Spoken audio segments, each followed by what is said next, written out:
गीता अध्याय 17 श्लोक 9 कट्वं ललवणात्युष्णतीक्ष्णरूक्ष विदाहिनः आहाराराजसस्येष्टा दुःखशोकामयप्रदाः. कट्वं ललवणात्युष्ण, क वर आघात, व वर आघात, क बरोबर अर्धा ट म्हणायचा, व बरोबर म म्हणायचा. कट्वम्ल लवणात्युष्ण, ना पूर्ण म्हणून त्युष्ण म्हणायचा. त्यू मधल्या यूवर आघात घ्यायचा.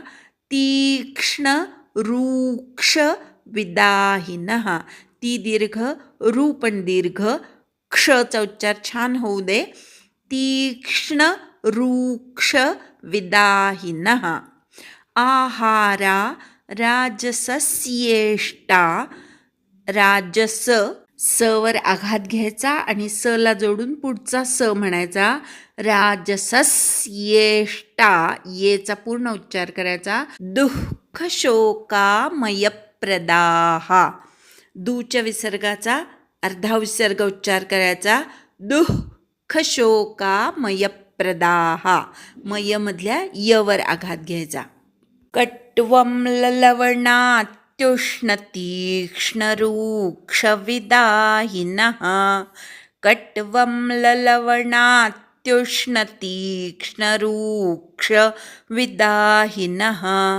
कट्वं ललवणात्युष्णतीक्ष्णरूक्षविदाहिनः.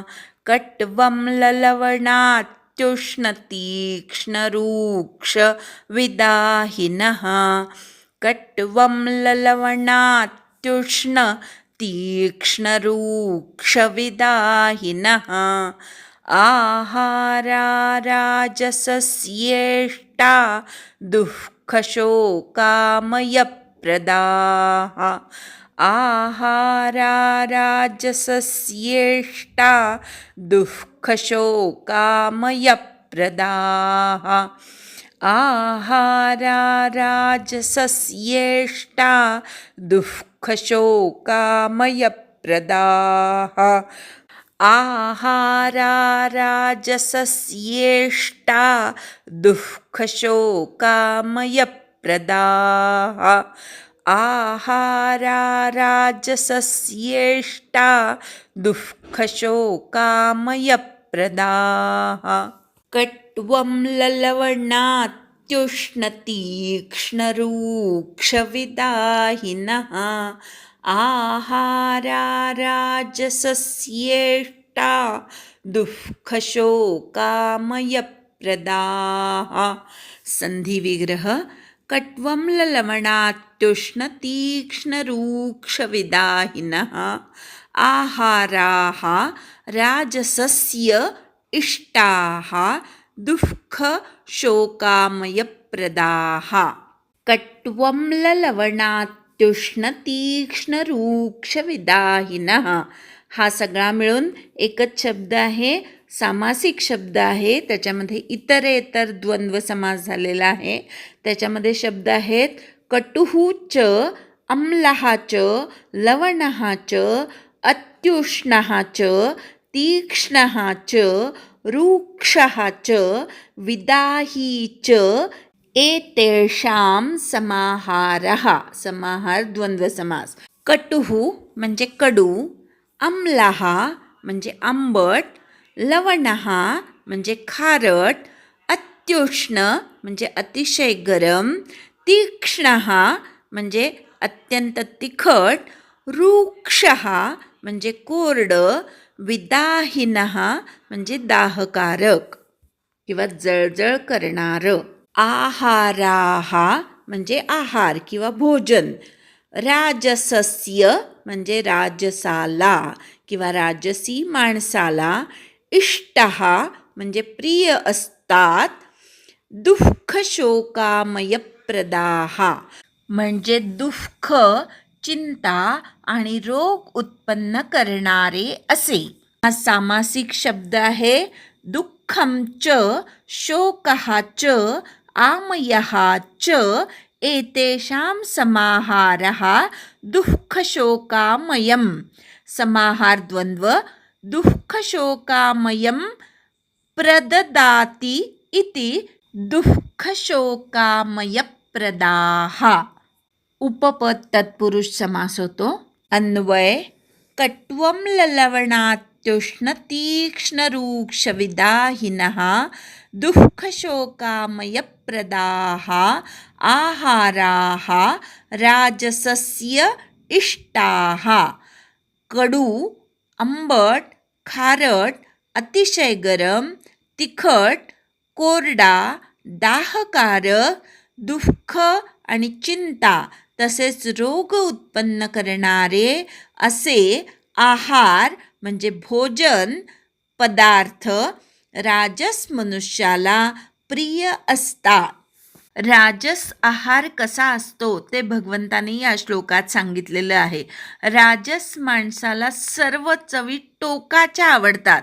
अति आंबट, अति कडू, अति खारट, अति तिखट, अतिशय गरम किंवा अगदी कोरडं कडाकडा चावून खाण्याचं किंवा दाहक मिरी वगैरे घातलेलं, मोहरी फेसलेलं असं जे नाकातोंडामध्ये जळजळ उत्पन्न करणारं अन्न असतं असा पदार्थ राजस माणसाला आवडतो. पावभाजी हे राजस अन्नाचं सर्वात उत्तम उदाहरण आपल्याला दाखवता येईल.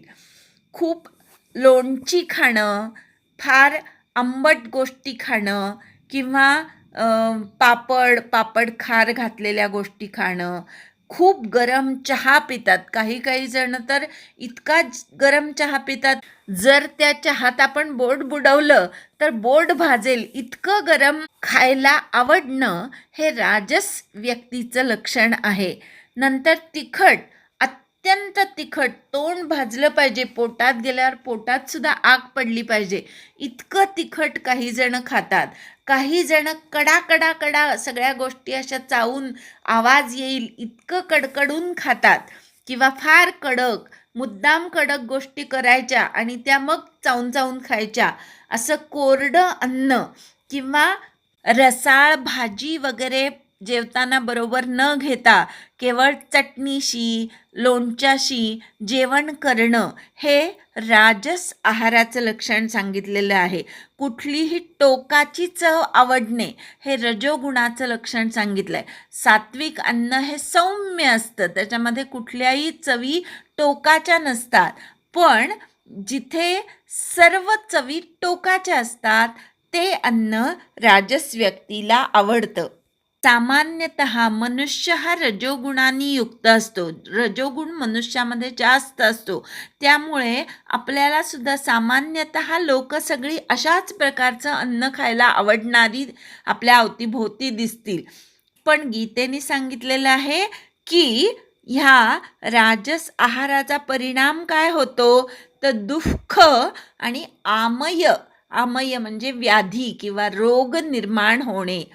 अति आंबट खाल्लं तर पित्ताचा त्रास होतो, डोकं दुखायला लागतं किंवा अति तिखट खाल्लं तर जळजळतं आणि अल्सर इत्यादी रोग निर्माण होण्याची शक्यता असते.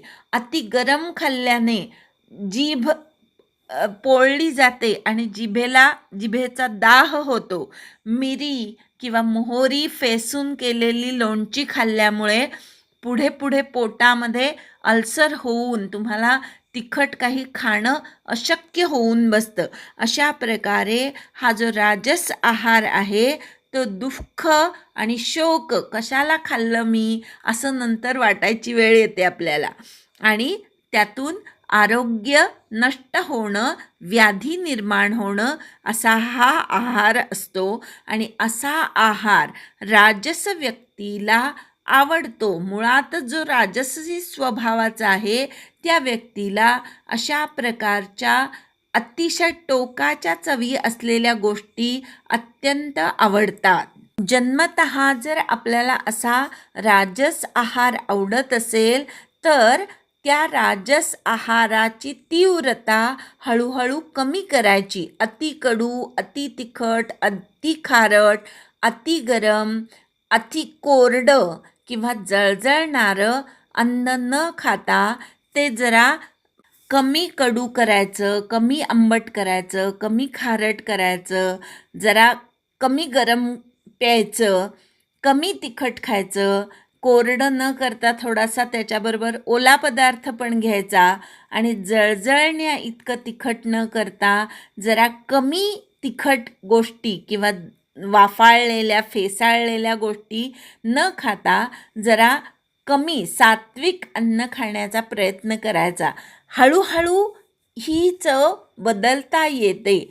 टोकाची चव न वापरता मध्यम किंवा चव जरा सौम्य असलेले पदार्थ खाण्याचा आपण हळूहळू प्रयत्न करायचा, म्हणजे ती आवड निर्माण होते आणि टोकाची चव आवडणे ही जी मुळात आपली प्रवृत्ती आहे ती हळूहळू कमी करता येते.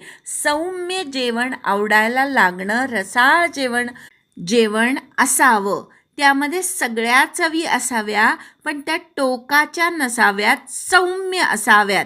आपलं जे महाराष्ट्रीयन जेवण आहे ते अतिशय बरोबर आहे. लोणचं अगदी थोडंसं, टोकाची चव असलेली गोष्ट अगदी कमी, नंतर भाजी भरपूर जी मध्यम चवीची असते, नंतर आमटी जी रसाळ असते, पातळ असते, ती पण असावी. भात, पोळी, थोडंसं चमचमीत म्हणून तळण पण असतं, कोशिंबीर असते, ती पण सौम्य चवीची असते. असं जे संपूर्ण गोड पण असतं, आपण गोड जे खातो ते मध्ये खातो. शेवटी गोड खाणं ही काही आपली महाराष्ट्रीयन पद्धत नाही आहे, ती पाश्चात्य लोकांकडनं आपण हल्ली घेतलेली आहे. पण आपण सौम्य चवीने सुरुवात करतो. वरण, भात, लिंबू आणि तूप ही आपल्या जेवणाची सुरुवात असते. त्यानंतर आपण पोळी किंवा मसाले भात इत्यादी थोडंसं तीव्र चवीचं वस्तू खातो, मध्ये गोड खातो आणि शेवटी पुन्हा ताक भात खातो. हे अगदी योग्य असं जेवण आहे. सौम्य चवींची हळूहळू स्वतःला सवय करून घ्यायची. तीव्र चवी खाण्याची आवड हळूहळू कमी करायची, म्हणजे रोग आणि शोक निर्माण होणार नाही. राजस आहार जर मुळात आवडत असेल तर तो कमी करून सात्विक आहाराकडे आपल्याला वळायचं आहे, हे पक्क लक्षात ठेवायचं. एकदा श्लोक म्हणूया आणि थांबूया. कट्वं ललवणात्युष्ण तीक्ष्णरूक्ष विदाहिनः आहारा राजसस्येष्टा दुःखशोकामयप्रदाः. हरि ओम तत्सत्.